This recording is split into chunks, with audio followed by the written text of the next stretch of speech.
Breaking news for you, brand new Fox News poll out just moments ago showing Donald Trump closing in on Hillary Clinton. Now just a percentage point behind nationally head-to-head, 45 to her 46%. So what does the national dead heat tell us about the state of the race when it comes to those critical battleground states? Joining me now, Trump supporter and donor Shalabh Kumar and Clinton supporter Danielle McLaughlin.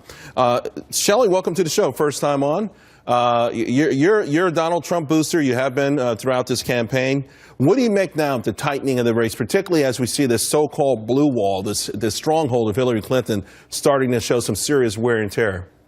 Well, on the ground, where I am right now in Florida, in North Carolina and Ohio, battleground states, there is a tremendous enthusiasm for a Trump presidency. And I'm not a pollster, I'm not a politician, so I don't get into that too much. I see that Hillary is, at this point in time, a sort of a tired runner, and Donald Trump is a sprinter. But you get this sense from the people that you know, or are you surprised at some of the people that you're seeing enthusiasm from for Donald Trump? Well, in our community, I'll tell you a little bit about the Hindu American demographics. That's where I'm focused in. There are a total of 4.2 million Hindu Americans in the United States, about 2.2 eligible voters. And it is true that they vote Democratic. Two-thirds vote Democrat. But what I find is when they come to know the facts, the policies, the issues, and they become knowledgeable, I'm able to convert. I had meetings with almost 10,000 people, 50 meetings I've had, 200 people. I'm able to convert 90% of them towards Republicans. What's the number one issue that turns them, you think? Is it the economy? Yeah, economy, and also for us, for Hindu Americans, there's another important issue is security. That is, we are tied to our motherland and India, our terrorism, because we are equal victims of terror. We've seen some horrific incidents of terror in India, particularly of late. By the way, so that the audience knows, in our new Fox News poll, when it comes to the economy, Donald Trump got 52% and Hillary Clinton at 44%. So he's actually beginning to stretch his lead on what many believe is his core competency. Danielle, how nervous are you? Because I know you've got to be concerned. There's no way in the world, that the Democrats, any supporter of Hillary Clinton can't say, wow, this is spooky.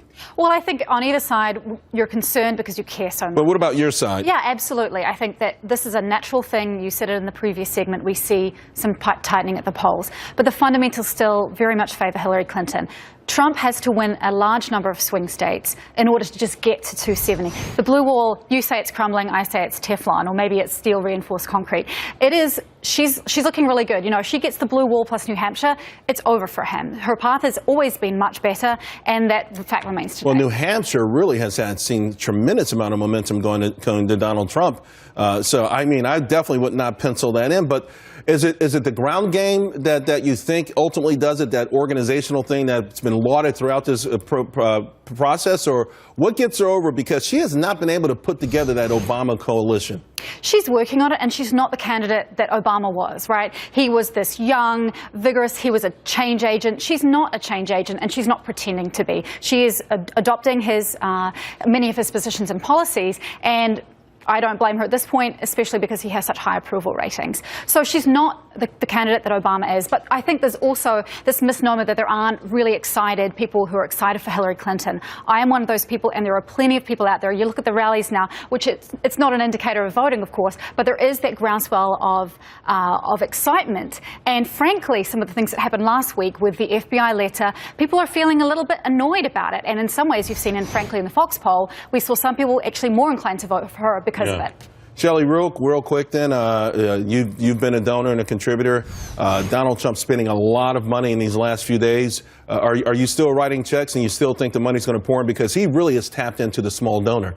That is correct, and money is coming in, and there is a very aggressive advertising schedule, which is going to take place in the last 4 days of the campaign. But I'll tell you a little bit about the polls. I've been in this country 47 years. I've watched so many elections.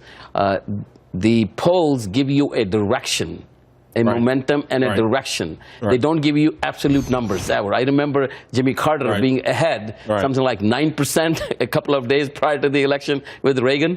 Yeah, Reagan had the momentum, though, coming out of that Right, last exactly. debate. All right, Exactly. guys, thank you both very, Thank very you. much. Coming up, 4 days.